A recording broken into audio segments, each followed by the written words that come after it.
Eesti Ratsaspordiliidu sisemeistrivõistluste hooaeg käib täiel rinnal.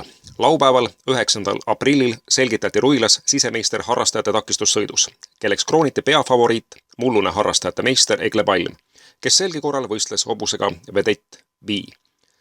Palm on viimastel aastatel võitnud enamuse harrastajate võistlussõitudest, millel osalenud. Küsisime meie takistussõidu esiharrastajalt, kas favoriidikoorem põhjustab ka lisanärvi. Kindlasti.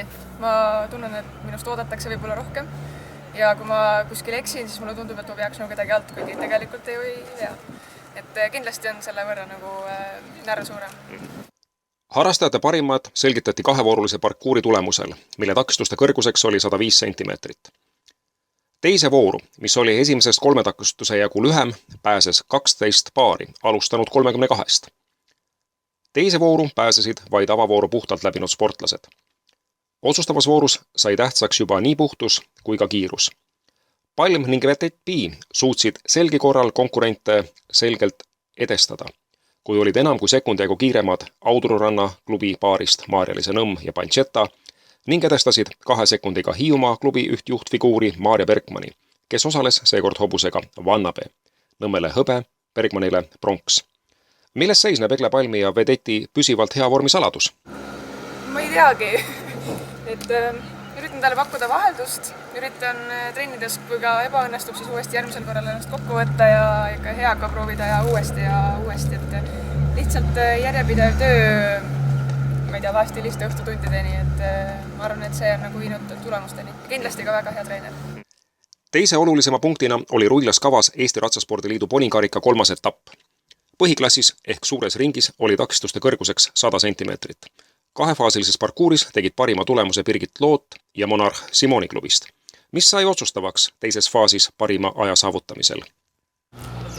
Võib-olla see pööre 10.11.12. Teise kohaga lõpetas suure ringi 3. etapi Looti klubikaaslane Susanna-Maria Tiigi poniga Montgomery. 3. koha viis Tondiklubisse Maris Kangur poniga Mahti Hev. Pikk hooaeg on ees.